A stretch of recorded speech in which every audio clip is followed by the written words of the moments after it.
नमस्कार, उदय India digital में स्वागत है आपका। मैं हूं अंशुमान आनंद। 2 अप्रैल भारत नहीं पूरी दुनिया के लिए बहुत ही अहम था, क्योंकि अमेरिका के नवनिर्वाचित राष्ट्रपति डोनाल्ड ट्रंप ने मतलब भारत ही नहीं, दुनिया के कई देशों पर नए टैरिफ की घोषणा की। जैसे भारत पर 26% टैरिफ लगाया गया और चीन पर तो 54% टैरिफ चला गया है।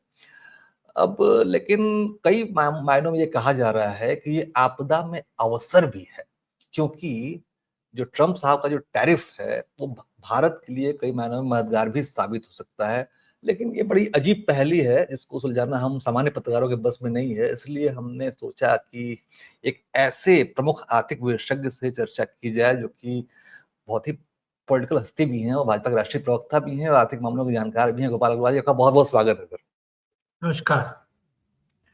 तो महोदय, कृपया ये समझाइए कि ट्रंप साहब ने 26% टैरिफ लगाया, लेकिन कहा जा रहा है कि भारत के लिए फायदेमंद होगा। ये कैसे पॉसिबल है? नहीं, देखिए, एक चैलेंज, चुनौती तो है ही। इस पूरे जो ग्लोबल ट्रेड वॉर ट्रंप साहब ने शुरू किया है, तो उसके लिए सभी देशों को एक चुनौती है और उससे डिसरप्शंस तो होंगे पूरे ग्लोबल ट्रेड सिनेरियो में। जी। और जब हम बायलेटरल ट्रेड रिलेशंस को देखते हैं या ग्लोबल सिनेरियोज में ट्रेड जीडीपी और ट्रेड को देखते हैं, तो ग्लोबल सिनेरियो को हम कंट्रोल नहीं कर सकते। हमें उनके अनुसार उसको चैलेंज की तरह लेते हुए अपने आप को उसके अनुसार बदलना पड़ता है, उसके अनुसार अपने आप को प्रिपेयर करना पड़ता है और उसके अनुसार आगे अपनी अर्थव्यवस्था को, अपने मैन्युफैक्चरिंग सेक्टर को, अपनी सप्लाई चेन को उसके साथ अलाइन करना होता है। तो हर चीज में, चाहे कोविड की चुनौती थी, उसके बाद ग्लोबल लेवल पे हमारी चीन के साथ भी कई तरह की चुनौतियां साथ में रहती हैं और भी कई कॉम्पिटिटिव नेबरिंग कंट्रीज है जिनके साथ ट्रेड की चुनौती रहती है। लेकिन सरकार एक्टिवली उन चुनौतियों के अनुसार अपनी पॉलिसीज को चेंज करती है, अपने रूल्स रेगुलेशंस को चेंज करती है, हमारे कस्टम, एक्साइज, टेक और जो इंसेंटिव्स है उनको उसके अनुसार अलाइन करती है, ताकि हमारी इंडस्ट्रीज को कोई नुकसान ना हो और हम उन चुनौतियों को, चैलेंजेस को मीट आउट करें। तो जो बेसिक चीज है हमें देखना चाहिए, जो प्रधानमंत्री जी कहते हैं, national interest first, India first वाली बात है। तो हम अपने इंटरेस्ट को देखते हुए अपने मैन्युफैक्चरिंग सेक्टर्स को और अपने कस्टम्स ड्यूटीज और इन चीजों को, इंपोर्ट ड्यूटीज वगैरह को, फ्री ट्रेड एग्रीमेंट को अलाइन करने के लिए पूरी तरह प्रिपेयर्ड है और उसके अनुसार उन चीजों को हम चेंज भी करेंगे। अब वर्तमान सिनेरियो में जो हमारा एक positive balance of trade US से था और हम लोगों को एक्सपोर्ट ज्यादा था, इंपोर्ट कम था, तो अगर यूएस ने उस तरह का टैरिफ लगाया है तो बेसिकली सभी लोग ये मान रहे हैं कि अल्टीमेटली यूएस के लिए भी एक चुनौती है, उसका अपना इन्फ्लेशन बहुत बढ़ता जा रहा है और इस तरह की टैरिफ से उनको अपने यहाँ भी एक चैलेंज का सामना करना पड़ेगा। उनका इन्फ्लेशन सबसे ज्यादा बढ़ेगा। अगर उन्होंने ये इंपोर्ट ड्यूटी सब आइटम्स में ग्लोबली लगाई है तो सबसे ज्यादा इम्पैक्ट तो वहां के लोकल डोमेस्टिक कंज्यूमर्स को पड़ेगा। तो वह अपने आप में यह भी एक फैक्टर है जो कि लोकल प्रेशर्स पड़ेगा, तो उनको फिर चीजों को अलाइन करना पड़ेगा। दूसरा, डब्ल्यूटीओ जैसे मल्टीलेटरल प्लेटफॉर्म्स है, गेट है, डब्ल्यूटीओ है और भी कई तरह के प्लेटफॉर्म्स हैं जहां पे जो ट्रेड एग्रीमेंट्स हैं उनके अंतर्गत आर्बिट्रेशन जो कोर्ट्स है, उन सब के अंदर भी कोई कमिटमेंट्स हैं सब कंट्रीज के। यूनिलेटरली कोई डिसीजन अगर लेता है तो उसके अगेंस्ट जो है वो इन मल्टीलेटरल और बायलेटरल प्लेटफॉर्म्स में आप जा सकते हैं। उन सब चीजों का भी एक रास्ता खुला हुआ है जिसको भी सरकार पूरी तरह से देख रही है, देखेगी भी। तीसरा महत्वपूर्ण बात है कि जब ग्लोबल कॉम्पिटिटिव सिनेरियो हमारे सामने आ रहा है तो बाकी कंट्रीज कैसा उनके ऊपर टैरिफ वगैरह लगा हुआ है। तो अगर हम कंपेयर करते हैं यहाँ पे तो कंपेरेटिवली भारत पे अगर 26-27% की का टैरिफ यूएस ने कहा इम्पोज करने के लिए, 26% का। तो जी। उसमें बाकी कंट्रीज को जो हमारी कॉम्पिटिटिव तरीके से जिनके साथ हमारी मैन्युफैक्चरिंग और वेरियस जो हमारी सप्लाई चेन के अंदर कंपटीशन है, जैसे ताइवान से के साथ सेमीकंडक्टर और कंप्यूटर इंडस्ट्री का है, बांग्लादेश के साथ जो टेक्सटाइल इंडस्ट्री का कंपटीशन है, वियतनाम और इंडोनेशिया जगह के साथ छोटे छोटे मैन्युफैक्चरिंग आइटम्स का है, या चीन के साथ फार्मास्यूटिकल्स का है, या और मैन्युफैक्चरिंग प्रोडक्ट का कॉम्पिटिटिव मार्केट का हमारे साथ कंपटीशन है। उन सब के टैरिफ अगर हम देखें तो भारत से उन कंट्रीज में यूएस ने का टैरिफ काफी ज्यादा है। तो जी, मैं इसी कॉम्पिटिटिव मुद्दे पर आपसे बात करना बहुत है। इसी मुद्दे में आपसे बात पूछना चाहता था कि जो चीन पर जो टैरिफ है वो 2 हिस्सों में है, तो दोनों मिलके 54% के आसपास हो गया है, जबकि भारत का 26% है, जो कि चीन से लगभग आधा है। तो ऐसे में ये संभावना जताई जा रही है कि मतलब जो भारत से जो चीन अमेरिका को जो निर्यात होगा वो बढ़ सकता है। क्या आपको ऐसा लगता है? नहीं, कंपेरेटिवली कंपेरेटिवली हमें एडवांटेज होगा, क्योंकि अगर चीन पे ज्यादा टैरिफ लगता है, या वियतनाम ताइवान जैसी कंट्रीज में ज्यादा, बांग्लादेश में लगता है, लगा है जैसा उनने अनाउंस किया, तो कंपेरेटिवली हमारे प्रोडक्ट वहां पे चीप होंगे। एक हमारे लिए पॉजिटिव साइन ये भी रहेगी कि डोमेस्टिक इन्फ्लेशन और हमारा कम होगा, क्योंकि अगर एक्सपोर्ट ग्लोबली अगर एक्सपोर्ट में रीअलाइनमेंट चीजें होती है तो कंपैरेटिवली हमें फायदा होगा। हमारी इंडस्ट्रीज भी और ज्यादा कॉम्पिटिटिव हो गए। सरकार अल्टरनेटिव जो मैकेनिज्म है इंसेंटिवाइज कर देगा मैन्युफैक्चरिंग, डोमेस्टिक मैन्युफैक्चरिंग सेक्टर्स को, उसके लिए भी पूरी तरह से जागरूक है और इंडिया इंटरेस्ट को वॉच करेगी। तो मुझे लगता है कि एक डिसरप्शन तो है, ऐसा कोई डिनाई नहीं कर सकता कि जो यूएस ने जो टैरिफ एकदम इम्पोज किए हैं उसने ग्लोबल ट्रेड को डिसरप्ट किया है, बट उस डिसरप्शन के कारण भारत की सप्लाई चेन रीअलाइन होगी, उसमें हमें कंपैरेटिवली एडवांटेज होगा।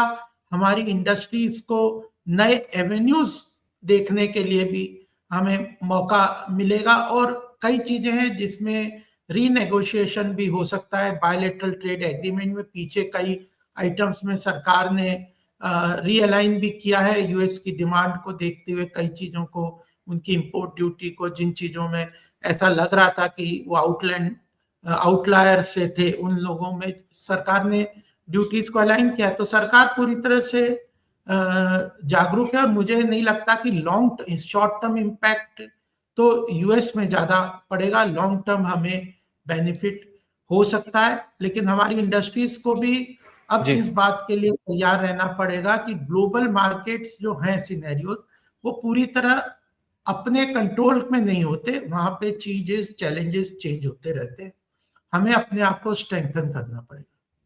महोदय, आप एक आर्थिक विशेषज्ञ होने के साथ एक राजनेता भी हैं, तो मैं आपसे एक बात जानना चाहता हूँ कि जो भारत की जियोपॉलिटिकल सिचुएशन है, जो भारत की जो भौगोलिक स्थिति है, चाइना, पाकिस्तान, बांग्लादेश और ईरान, तो उसके हिसाब से भारत इस पोजीशन में है कि अमेरिका से बार्गेन कर सकता है।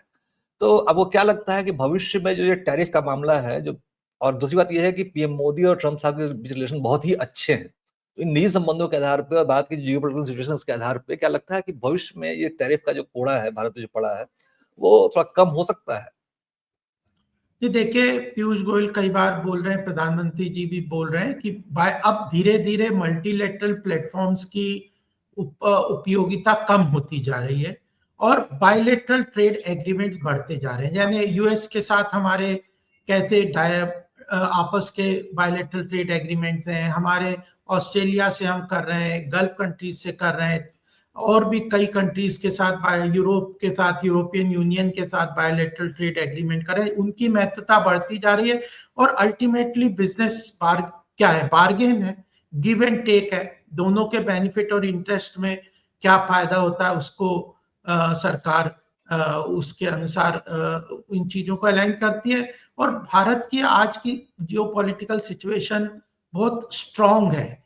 अगर यूएस चाइना का कॉन्फ्लिक्ट का आपस में जो कॉन्फ्लिक्ट है, उसके अंतर्गत भारत का क्वाड में आप देखिए कितना इंपॉर्टेंस बढ़ती जा रही है। तो इस जो साउथ ईस्ट एशियन कंट्रीज हैं या ग्लोबल साउथ है, उसमें भारत का जो पॉलिटिकल सिचुएशन है वो उसकी लीडरशिप की पोजीशन में बहुत बड़ा फर्क आया मोदी जी के नेतृत्व में, और उसको हम जरूर लीवरेज करेंगे। लेकिन अल्टीमेटली बायलैटरल ट्रेड एग्रीमेंट में ये सब चीजें इनकॉर्पोरेट होके मुझे लगता है कि हम लोग अलाइन कर लेंगे। और यूएस भी कई चीजों को, जैसे फार्मास्यूटिकल इंडस्ट्री वगैरह जो कि हमारी बहुत बड़ी इंडस्ट्री है, जिसका बहुत बड़ा एक्सपोर्ट होता है यूएस में, उन सब में उन्होंने भी रिलैक्सेशन दिया है। इवन हम अब कोशिश कर रहे हैं कि जो चिप टेक्नोलॉजी को डेवलप करें, सेमीकंडक्टर्स को डेवलप करें, उन सब के अंदर कर भी हमें बहुत अपॉर्चुनिटीज मिल रही है।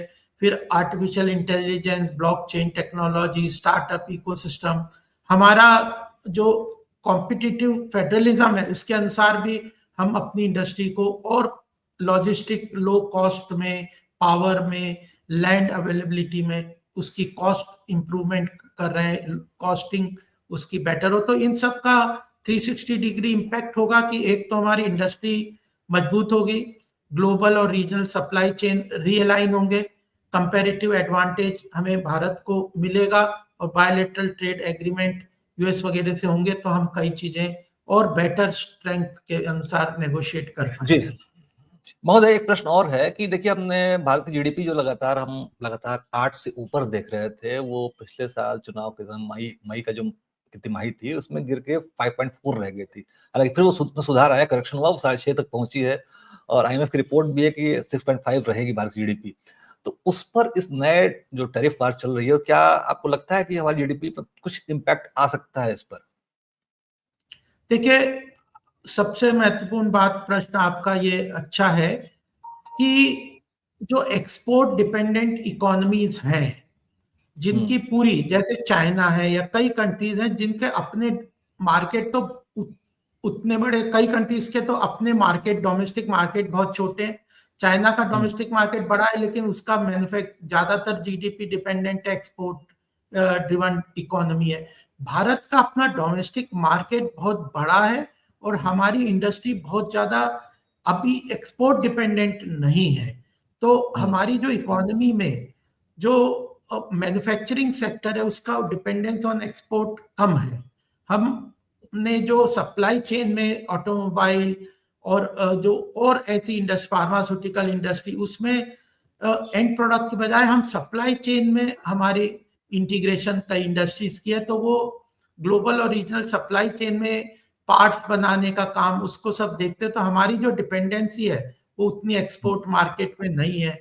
तो मुझे नहीं लगता कि हमें जीडीपी के ऊपर जो ग्रोथ का जो हमारा टारगेट है, जो हम 5th लार्जेस्ट इकोनॉमी इस वक्त है और 3rd लार्जेस्ट इकोनॉमी 2030 के पहले बनने का जो हमारा टारगेट है, उसमें बहुत इम्पैक्ट होगा। हम लोग स्पेस टेक्नोलॉजी में आगे बढ़ रहे हैं, फार्मास्यूटिकल में बढ़ रहे हैं, स्टार्टअप इकोस फिनटेक में आगे बढ़ रहे हैं, सर्विस इंडस्ट्री में बढ़ रहे हैं। जो हमारा जो रिन्यूएबल एनर्जी के अंतर्गत हम लोग बहुत इन्वेस्टमेंट कर रहे हैं, इंफ्रास्ट्रक्चर में कर रहे हैं।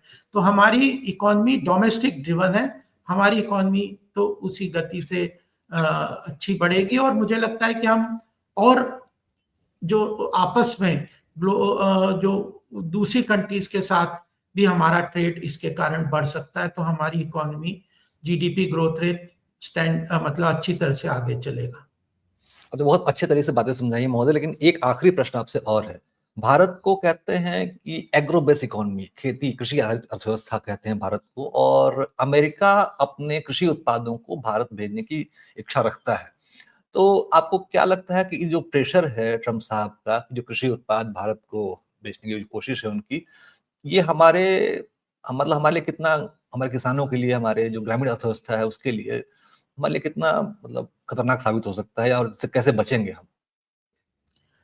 देखिए, प्रधानमंत्री जी ने जब भी बात की है तो उन्होंने कहा नेशनल इंटरेस्ट इज प्रायोरिटी, और उन्होंने जब ट्रम्प साहब को भी अप्रिशिएट किया, उनको कहा कि जैसे मेरे लिए भारत प्रायोरिटी है वैसे ट्रम्प साहब के लिए अमेरिका प्रायोरिटी है। इसमें कोई बुराई नहीं है, सब देश अपने कंट्रीज अपने अपने इंटरेस्ट को वॉच करते हैं। तो इसलिए हम लोग प्रधानमंत्री मोदी जी के नेतृत्व में यह स्पष्ट है कि भारत के इंटरेस्ट और किसानों के इंटरेस्ट और भारत की इकोनॉमी के इंटरेस्ट के अंतर्गत ही डिसीजन लेंगे और ऐसा कोई स्टैटिक नहीं है चीजें।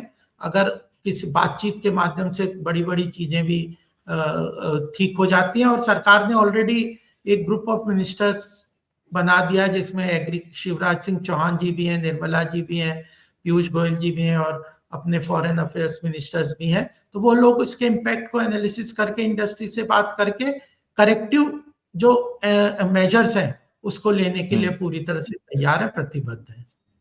जी, तो गोपाल अग्रवाल साहब ने बहुत ही संक्षिप्त में, बहुत ही कम शब्दों में, बहुत ही सटीक तरीके से बातें समझाई। मैं आपको समराइज कर देता हूँ। उन्होंने ये साफ-साफ कहा कि भारत की जो अंदरूनी शक्ति है, भारत की जो इंटरनल मार्केटिंग स्ट्रेंथ है, वो उसको उस बाहरी दबाव से बचा के रखेगी और कृषि के मामले में हमें परेशान होने की जरूरत नहीं है, क्योंकि पीएम मोदी ने स्पष्ट कर रखा है कि हम अपने निजी हितों को, राष्ट्रीय हितों को सुरक्षित रखेंगे, तब भी आगे आगे की बात करेंगे।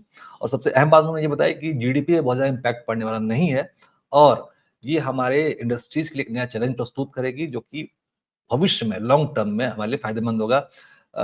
मैं उम्मीद करता हूँ कि दर्शकों से ये जो इंटरेक्शन था गोपाल अग्रवाल साहब का, वो बहुत ही शानदार रहा होगा और उन्होंने जो बातें समझाई उनकी बात बहुत स्पष्ट तरीके से समझ में आ गई होगी। कुछ मुद्दे छूट तो नहीं गए महोदय? नहीं, मेरे ख्याल से तो इस वक्त जब तक सरकार के और स्टेप्स नहीं आते तब तक मेरे ख्याल से हमें बहुत चिंता की बात नहीं है। हम काफी दिनों से इस इश्यूज को सबके सामने था, तो सरकार उसके लिए पूरी तरह तैयार है। जी, और उम्मीद करते हैं कि भविष्य में और भी बेहतर चीजें देखने को मिलेंगी, क्योंकि जो भारत की जो पोजिशनिंग है वो बहुत ही मजबूत है साउथ एशिया क्षेत्र में। हो सकता है कि ट्रंप साहब को समझ में आए कि भारत से दुश्मनी मूल्य की ज़्यादा अच्छा फ़ायदा नहीं है, बल्कि दोस्ती बढ़ाने में फ़ायदा है, तो टैरिफ कम भी हो सकते हैं। तो हम आगे जो भी अपडेट होगा, जो भी इसमें नया अपडेट आता है, हम गोपाल साहब से उम्मीद करेंगे कि वो आएँ और हमारा ज्ञानवर्धन ज़रूर करें, हमारे दर्शकों का हमारा ज्ञानवर्धन करें। आपके अभी के लिए बहुत-बहुत धन्यवाद। हाँ, धन्यवाद। उदय इंडिया का भी बहुत बहुत अभिनंदन और आभार कि हमारी बात रखने का मौका। धन्यवाद। आपका भी आशीर्वाद।